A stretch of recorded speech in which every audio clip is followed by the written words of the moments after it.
Hi everyone, today I'm going to read Horton Hears a Who by Dr. Seuss. On the 15th day of May, in the jungle of Knoll, in the heat of the day, in the cool of the pool, he was splashing, enjoying the jungle's great joys, when Horton the elephant heard a small noise.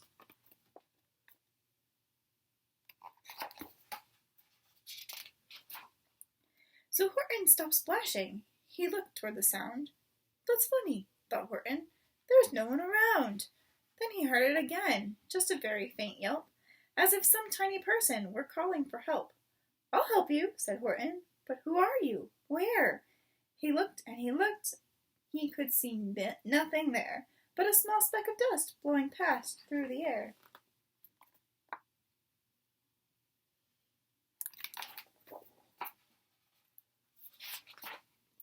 I say, murmured Horton, I've never heard tell of a small speck of dust that is about to yell. So you know what I think? Well, I think that there must be someone on top of that small speck of dust. Some sort of creature of very small size, too small to be seen by any elephant eyes.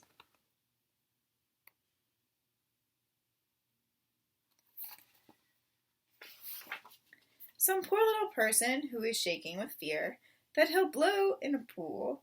He has no way to steer. I'll just have to save him, because after all, a person's a person, no matter how small.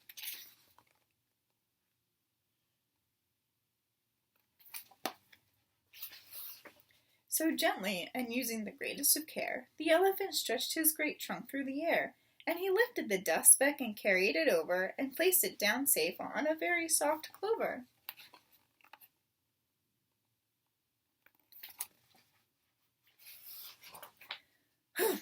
Hummed a voice. 'Twas a sour kangaroo, and the young kangaroo in her pouch said humph too. Why, that speck is as small as the head of a pin, and a person on that, why, there never has been.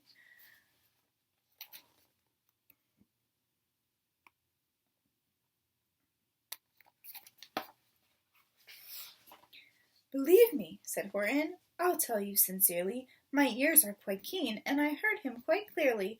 I know there's a person down there, and what's more, quite likely there's 2, even 3, even 4, quite likely, a family for all that we know. A family with children just starting to grow. So please, Horton said, as a favor to me, try not to disturb them. Just please let them be.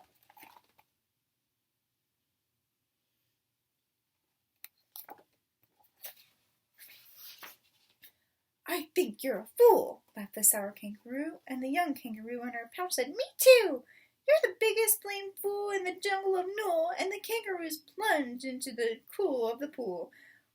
What terrible splashing, the elephant frowned. I can't let my very small persons get drowned. I've got to protect them. I'm bigger than they. So he plucked up the clover and hustled away.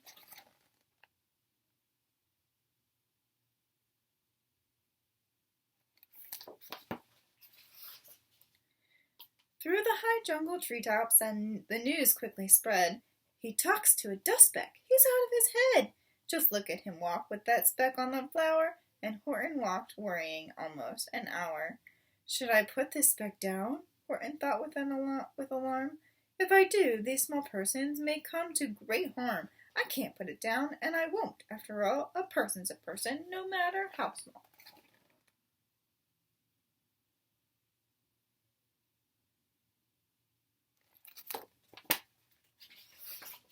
Then Horton stopped walking. The speck voice was talking. The voice was so faint he could just barely hear it. Speak up, please, said Horton. He put his ear near it. My friend, came the voice. You're a very fine friend. You helped all us folks on this dust speck's no end. You've saved all our houses, our ceilings and floors. You've saved all our churches and grocery stores.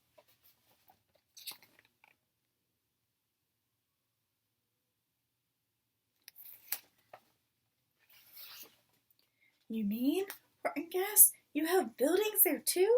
Oh, yes, piped the voice. We most certainly do. I know, called the voice. I'm too small to be seen, but I'm mayor of a town that is friendly and clean. Our buildings to you would seem terribly small, but to us who aren't big, they are wonderfully tall. My town is called Whoville, for I am a Who, and we Whos are all thankful and grateful to you." And Horton called back to the mayor of the town, "You're safe now, don't worry, I won't let you down."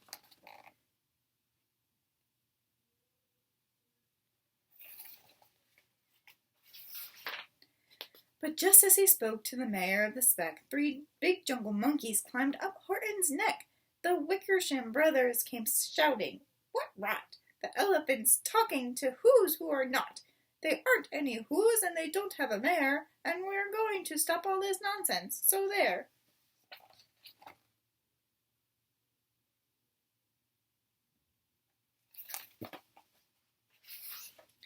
They snatched Horton's clover, they carried it off to a black-bottomed eagle named Vlad Vlitikoff, a mighty strong eagle of very swift wing, and they said, "Will you kindly get rid of this thing?" And before the poor elephant could even speak, that eagle flew off with the flower in its beak.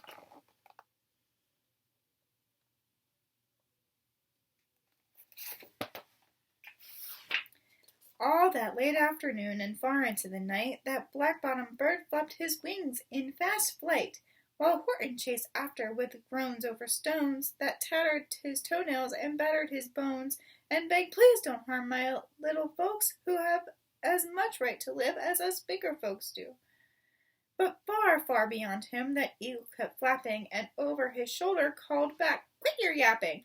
I'll fly the night through. I'm a bird, I don't mind it, and I'll hide this tomorrow where you'll never find it."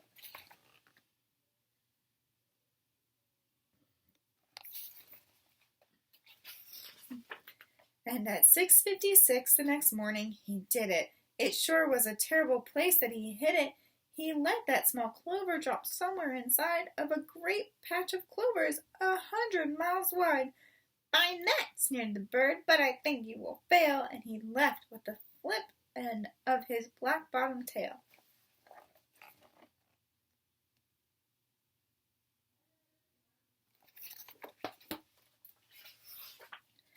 "I'll find it," cried Horton. "I'll find it or bust. I shall find my friend on my small speck of dust." And clover by clover by clover with care he picked up and searched them and called, "Are you there?" But clover by clover by clover he found that the one that he sought for was just not around. And by noon poor old Horton, more dead than alive, had picked, searched, and piled up 9,005.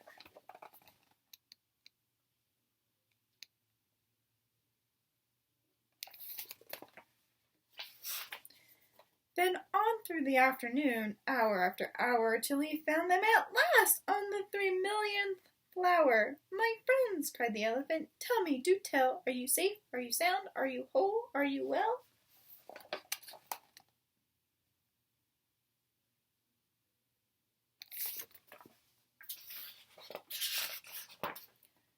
From down on the speck came the voice of the mayor.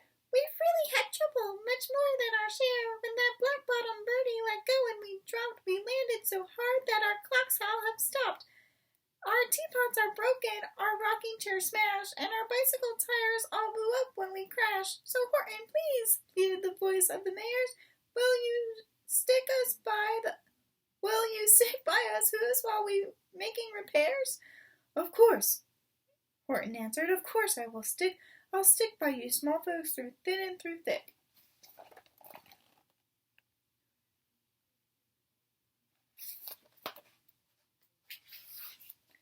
"Humph!" humped a voice. "For almost 2 days you've run wild and insisted on chatting with persons who have never existed. Such carrying on in our peaceful jungle. We've had quite enough of your bellowing bungle, and I'm here to state," snapped the big kangaroo, "that your silly nonsensical game is all through." And the young kangaroo in her pouch said, "Me too."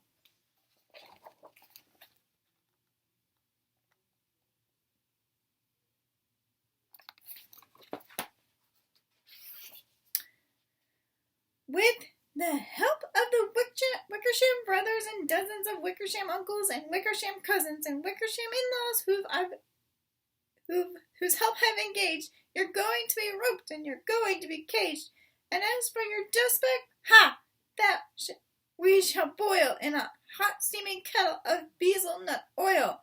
Boil? Gasped Horton. Oh, that you can't do. It's full of persons. They'll prove it to you.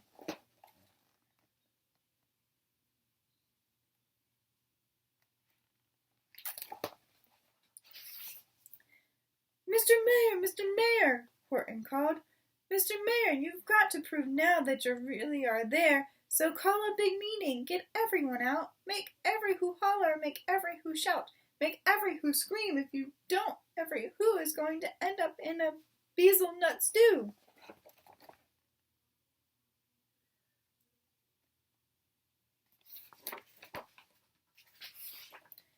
And down on the speck, the scared little mayor quick called a big meeting in the Whoville town square, and his people cried loudly. They cried out in fear, "We are here! We are here! We are here! We are here!"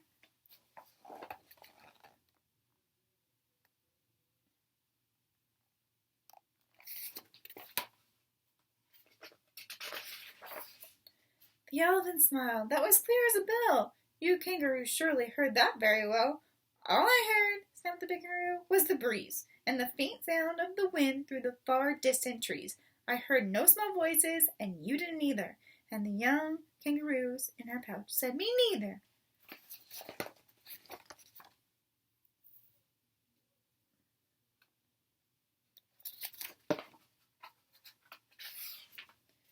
"Grab him," they shouted, "and cage the big dope. Lasso his stomach with 10 miles of rope. Tie the knots tight so he'll never shake loose. Then dunk that dumb speck in the bezel nut juice." Horton fought back with great vigor and vim, but Wickersham gang was too many for him. They beat him, they mauled him, they started to haul him into his cage, but he managed to call to the mayor, "Don't give up, I believe in you all. A person's a person, no matter how small. And you very small persons will not have to die if you make yourself heard, so come on now and try."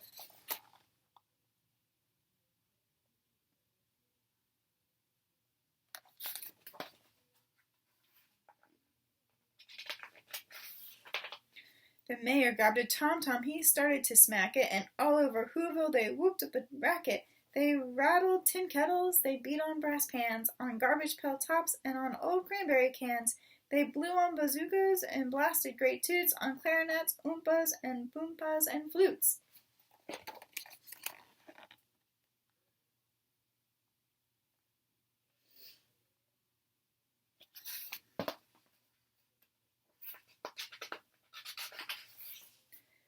Great gusts of loud racket hang high through the air. They rattled and shook the whole sky, and the mayor called up through the howling mad hullabaloo, "Hey, Horton, how's this? How's our sound coming through?"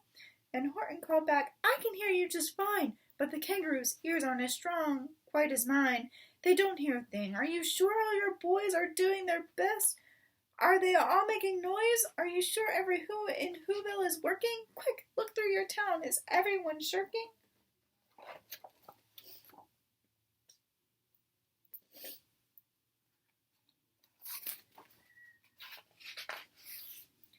Through the town rushed the mayor, from east to the west, but everyone seemed to be doing his best. Everyone seemed to be yapping or yipping, everyone seemed to be beeping or bipping. And it wasn't enough, all this racket and roar, he had to find someone to help him make more. He raced through each building, he searched floor to floor.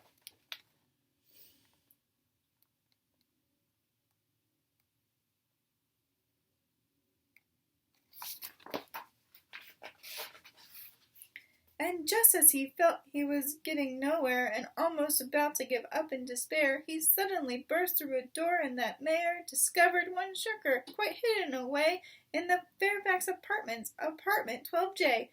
A very small shirker named Jojo was just standing, bouncing a yo-yo, not making a sound, not a yip, not a chirp, and the mayor rushed inside and he grabbed that young twerp.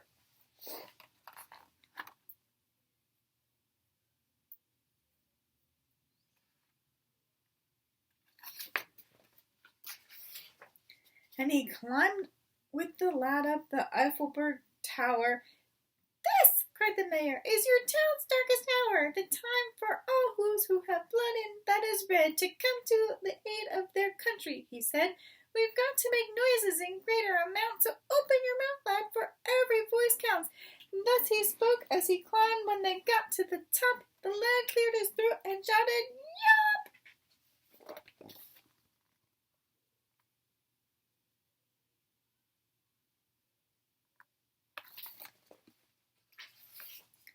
And that yap, that one small extra yap, put it over, finally, at last, from that speck on that clover. Their voices were heard, they rang out clear and clean, and the elephant smiled. Do you see what I mean? They've proved they are persons no matter how small, and their whole world was saved by the smallest of all. How true, yes, how true, said the big kangaroo, and from now on, you know what I'm planning to do? From now on, I'm going to protect them with you. And the young kangaroo in her pouch said,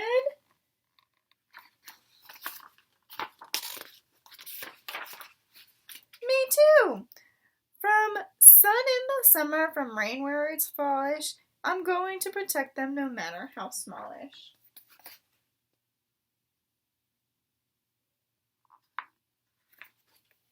The end. I love Dr. Seuss books because they have lots of funny rhymes in them. I hope you do too. Please come back for more. Thanks for watching.